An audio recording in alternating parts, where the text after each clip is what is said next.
اور پھر وہاں پہ کہا جاتا ہے کہ جی اس کے پیچھے پاکستان ہے، تو پھر بھی صورتحال خراب ہو سکتی ہے۔ سیز فائر کو نقصان پہنچانے کے حوالے سے یہ جو دن ہیں بیچ میں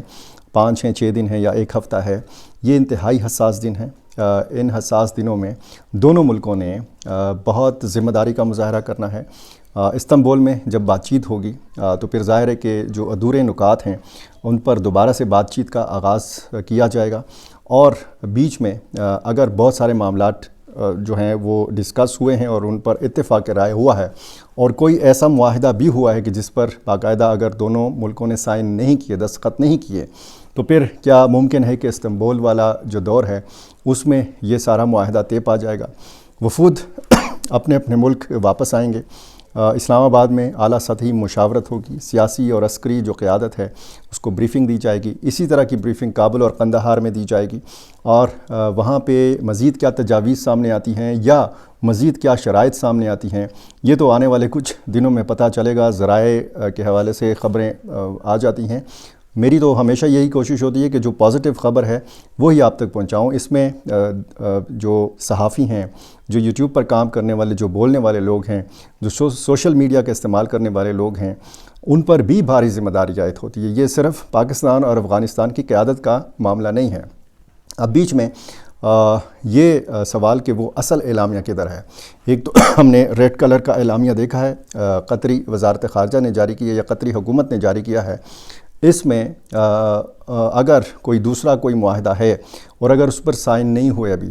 جس پر مزید مشاورت ہونی ہے، تو وہ کون سے نکات ہیں۔ یہ جو دو طرفہ بیانات جاری ہوئے ہیں اس سے تو لگتا یہ ہے کہ معاملات بڑا ٹھیک طریقے سے اور بڑا درست ٹریک میں، بڑے صحیح انداز میں اور بہت صحیح منزل کی طرف جا رہے ہیں،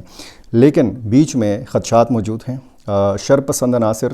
اپنی شرپسندی دکھا سکتے ہیں، اور اگر یہ معاملات ہیں، ٹی ٹی پی کے معاملات ہیں، باقی تنظیموں کے معاملات ہیں، اور افغان سرزمین کے استعمال کے حوالے سے اگر بات ہے، اور یہ بات بھی اگر جو ہے وہ کہی جا رہی ہے کہ افغان حکومت نے کہا ہے کہ جی پاکستان مخالف جو گروپس ہیں ان کو سپورٹ نہیں کیا جائے گا، اس کو ایک اعتراف بھی کہا جا رہا ہے، لیکن بجائے یہ کہ ہم منفی باتوں کی جانب جائیں، بجائے اس کے کہ ہم ایک دوسرے کو نیچا دکھائیں، کس کی جیت ہوئی ہے، کس کی ہار ہوئی ہے، یہ اصل میں امن کی جیت ہے، یہ اصل میں شکست ہے جنگ کی، لڑائی کی، خون ریزی کی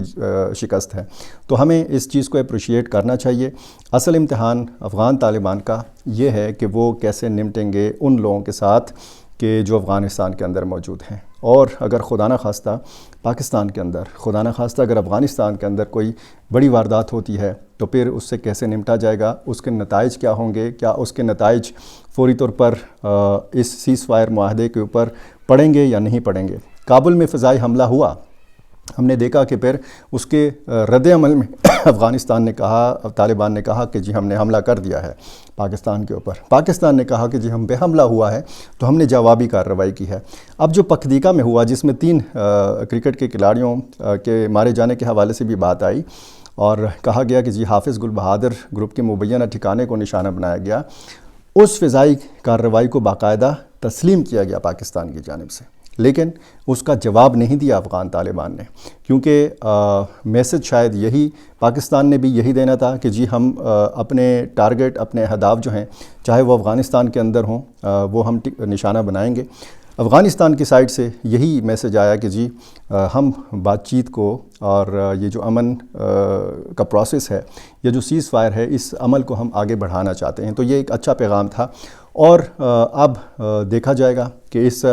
معاہدے یا اس سیز فائر کے ساتھ کیا ہوتا ہے۔ 25 اکتوبر استنبول اور دونوں فریقین، اور پھر اس میں بہت ساری، یہ جو 5-6 دن ہیں بیچ میں، اس میں بہت ساری باتیں ہوں گی۔ نیگیٹو باتوں کو آپ نے نظر انداز کرنا ہے، پازیٹیو باتوں کو سننا بھی ہے، پازیٹیو باتوں کو سمجھنا بھی ہے، پازیٹیو باتوں کو آپ نے آگے پھیلانا بھی ہے، کیونکہ یہی ایک راستہ ہے، یہی ایک ذریعہ ہے کہ دونوں ملکوں کے مابین جو غلط فہمیاں ہیں ان غلط فہمیوں کو دور کیا جا سکتا ہے، جو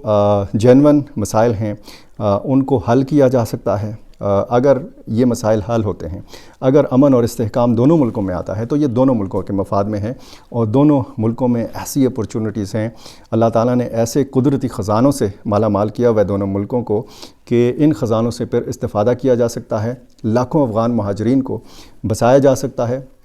افغانستان کے اندر اس معاہدے میں افغان مہاجرین کا جو معاملہ ہے وہ بھی ڈسکس ہوا ہے ان مذاکرات میں، اور باہمی جو تجارت ہے، جو افغان ٹرانزٹ ٹریڈ ہے، یہ بہت سارے معاملات ڈسکس ہوئے ہیں۔ گھنٹوں طویل مذاکرات ایویں نہیں ہوئے، صرف سیز فائر کے لیے نہیں ہوئے، بہت سارے مسائل جو ہیں ان پر بات چیت کا آغاز ہوا ہے۔ اس میں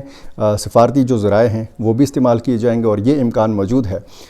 بالکل یہ امکان موجود ہے کہ جو سفارتکار ہیں دونوں ملکوں کے، وہ ایک دوسرے کے ملکوں کا بیچ میں دورہ بھی کریں۔ یعنی 25 اکتوبر سے پہلے اس چیز کا امکان ہے کہ کوئی وفد جائے کابل، کوئی وفد آئے اسلام آباد، اور یہ ایک اچھا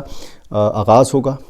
اس سے پہلے کہ استنبول میں باقاعدہ اس قسم کے مذاکرات ہوں اعلیٰ سطحی۔ اور اس میں اچھی بات یہ بھی ہے کہ اب باقاعدہ جو شواہد ہیں، جو ثبوت ہیں، ایک دوسرے کے خلاف اگر ایک دوسرے سے ڈیمانڈز ہیں تو وہ براہ راست ایک دوسرے کو حوالے نہیں کیے جائیں گے۔ اب بیچ میں قطر، بیچ میں ترکیہ، یہ ثالث ہیں، اور جب بیچ میں ثالث آ جاتے ہیں تو بہت سارے مسائل جو ہیں یہ حل ہونے کا امکان بڑھ جاتا ہے۔ میرا چینل آپ نے سبسکرائب نہیں کیا، یہ کر لیجئے، مجھے اسی طرح اپنی رائے سے نوازتے رہیے۔ بہت شکریہ۔